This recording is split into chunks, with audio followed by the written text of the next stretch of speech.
La masacre de las bananeras fue una masacre de los trabajadores de la empresa estadounidense de banano United Fruit Company a manos del ejército de Colombia, que se produjo entre el 5 y el 6 de diciembre de 1928 en el municipio de Ciénaga Magdalena.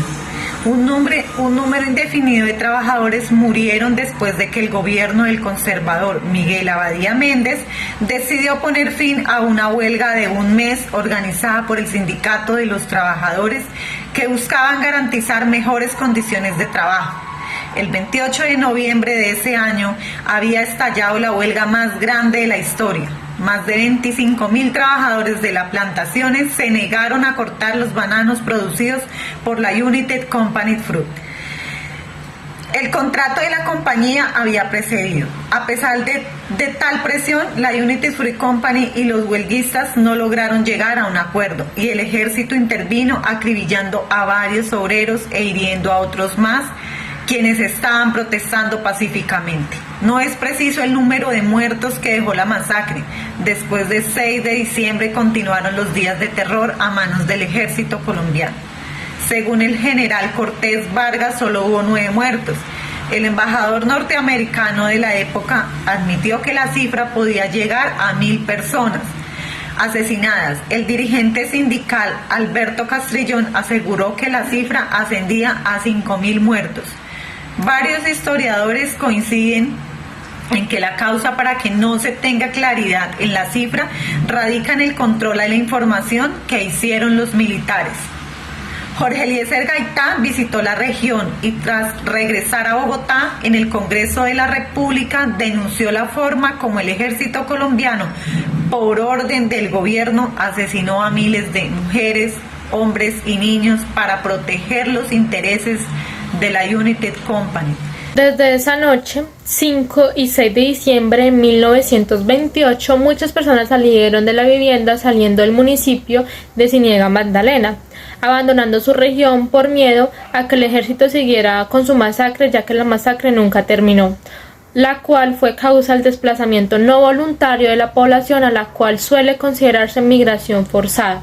El gobierno de Méndez dio un tratamiento de orden público a ese conflicto y en diciembre de 1928 militarizó la zona bananera de Santa Marta. Según un informe de Estados Unidos, en Colombia más de 1.000 personas fueron asesinadas. Hoy, después de unos años, el fantasma de la masacre sigue rodando en Colombia, una república bananera en la que persisten las condiciones que llevaron al desenlace trágico de 1928, un país en el que los trabajadores todavía no tienen condiciones dignas y en la que la protesta social sigue estigmatizada.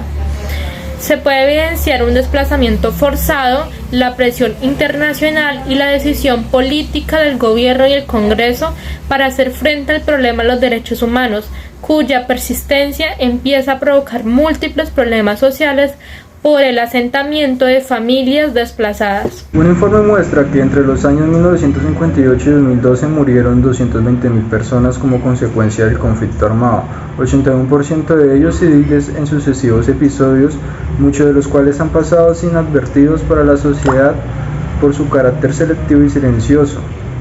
La construcción de la paz tiene como fundamento el reconocimiento del horror de la violencia, de los daños causados a las víctimas y al tejido social.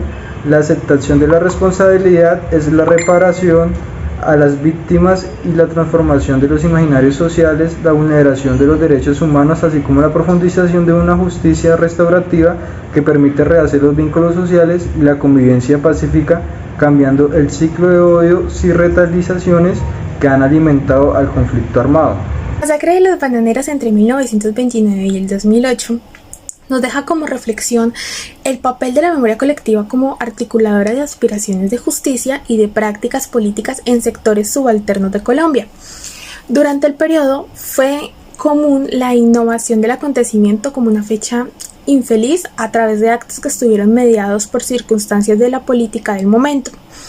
Podemos llegar a la conclusión que la conmemoración de la masacre sirvió no solo para recordar aquellos hechos, sino para forjar y fortalecer identidades políticas en sectores específicos de la población, específicamente en los sectores vulnerables. Además, una de las discusiones de mayor importancia en la mesa de negociación fue la petición del incremento de los aportes patronales al Fondo de Vivienda, apoyados a un 68% de los trabajadores que no cuentan con su vivienda propia. Para esto darán 92.000 pesos por hectárea, que equivalen a más de 3.400 millones de pesos. Esta lucha no solamente incrementó este hecho, sino que además se pudo luchar por los derechos de los trabajadores, puesto que en la masacre de las bananeras surgió porque los trabajadores de una empresa estadounidense llegaron a hacer huelga al ser contratados por terceras personas, dándoles el poder de vulnerar los derechos de los trabajadores